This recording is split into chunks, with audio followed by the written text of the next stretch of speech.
Tonight's headlines: Afghans who fled to Philippines to resettle in other countries. 68% of target population in NCR now fully vaccinated. COVID-19 cases in the country at 2,417,419. No nasal sprays to prevent COVID-19 yet. ITCZ to bring rain showers and thunderstorms. And stocks rise ahead of Fed decision.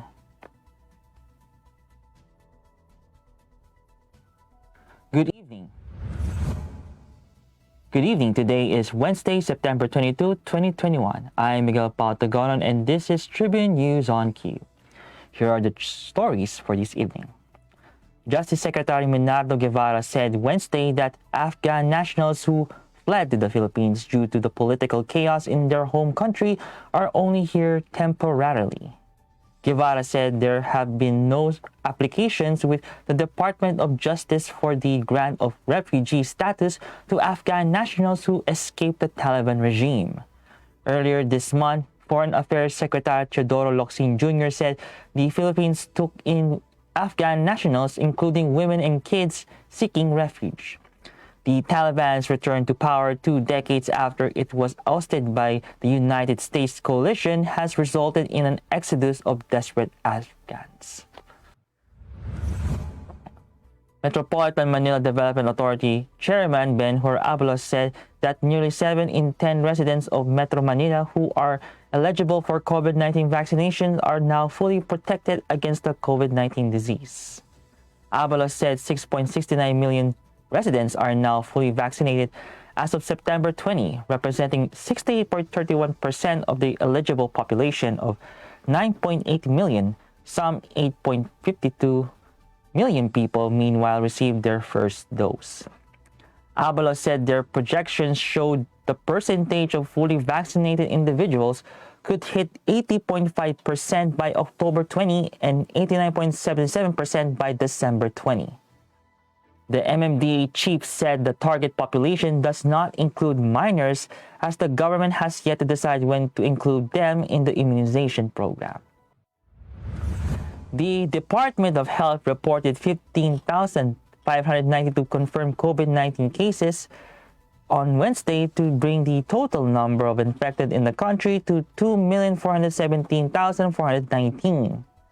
This brought the active cases to 162,580, and of the total, 92% are mild, 3% are asymptomatic, 1.5% are severe, and 0.7% are in critical condition.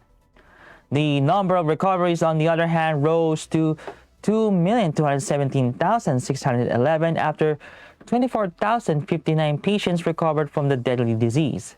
The death toll now stands at 37,228, following 154 fatalities recorded. Data also showed that 72% of the 15,600 wards beds in Philippines are being utilized, while 71% of the 4,300 ward beds in the NCR are in use. Tribune News on Cue will be back after these reminders. Magpabakuna kayo. This public service advisory is brought to you by Daily Tribune and 100.3 RJFM. Oh, vaccination, isolation. Gotta keep up with my nutrition. Gotta maintain my body condition. Then I can take my vaccination. What do I choose? What do I take? As long as it is not a fake. AstraZeneca, Moderna, BioNTech, even Sinovac, okay na.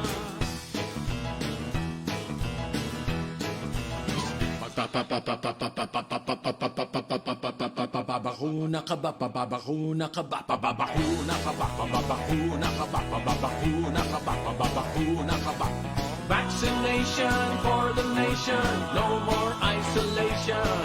With vaccination.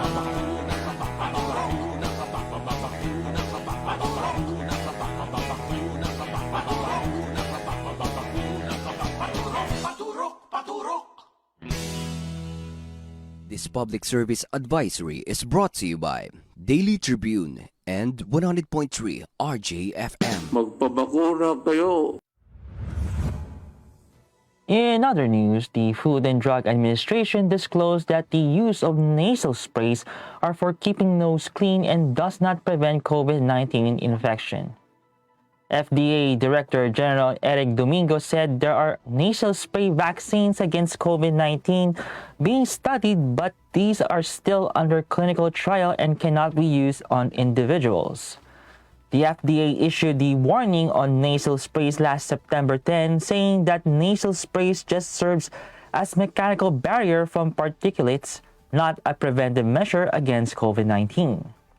As the nasal spray vaccine under clinical trial, the World Health Organization earlier said that such kind of vaccine aims to shut the door of the COVID-19 virus, the nose, by triggering production of antibody immunoglobulin that blocks the COVID-19 infection.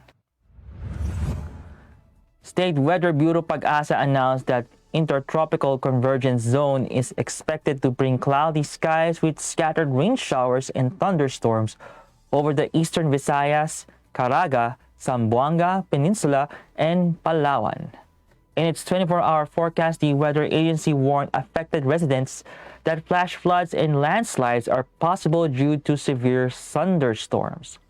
Meanwhile, partly cloudy to cloudy skies with isolated rain showers or thunderstorms are expected over Metro Manila and the rest of the country due to ITCZ and localized thunderstorms. Pag-asa said flash flood sands landslides are also possible. And in business, Philippine Stock Exchange Index inched up anew Wednesday ahead of the Federal Reserve decision announcement, but the peso depreciated against the US dollar. The local stock barometer gained 9.53 points or 0.14% to 6,890.73 at the closing bell. The broader all shares posted a higher jump of 21.58 points or 0.51% to 4,286.57. Regina Capital Development Corporation Head of Sales Luis Limlingan said that the Federal Reserve is expected to keep interest rates steady, but the timing of the asset purchase taper is something the market is keeping a close eye on. Volume remained thin at around 705.34 million shares, amounting to 6.49 billion pesos. Advancers led decliners at 128 to 82, while 37 shares were unchanged. Meanwhile, the peso weakened against the greenback after finishing the day at 50.27 from 50.14 a day ago. That wraps up the stories tonight. Before we go, I would like to thank the SM Store, Araneta City, Department of Tourism and Overseas Community Affairs Council member Alan Lin of the Republic of China for their continued support. Again, this is Miguel Patagon and you're watching Tribune News on Q. Stay safe, stay healthy, and stay at home. Good night and God bless us all. Magpabakuna kayo. This public service advisory is brought to you by Daily Tribune and 100.3 RJFM. Magandang araw mga katribo! Narito na ang mga makakasama nyo tuwing umaga sa programang Gising Na. Roy Pelovelo, Comfy Manalo, Chinky Mangkukang, Vernon Velasco, Kim Sancha at Jerk Balagtas. Abangan ang programang Gising Na mula alas 8 hanggang alas 9 ng umaga sa Facebook page ng Daily Tribune. Ilabas na ang mainit na kape at samahan kami sa inyong pag-almusal, mga katribo. Sama-sama natin alamin ang mga natatagong istorya sa mga latest na kaganapan sa loob at labas ng bansa. Simulan ang bawat umaga with good vibes sa mga informative and recreational segments dito sa ating programa. Maaari nyo rin ibahagi sa amin ang inyong opinion via Daily Tribune Facebook page at Tribune Now sa YouTube. Makichika na rin sa latest showbiz happenings mga katribo. Kaya naman, magkita-kita po tayo mula Lunes hanggang Biyernes alas 8 hanggang alas 9 ng umaga at magsama-sama po tayo sa Gising Na! Magpabakuna kayo.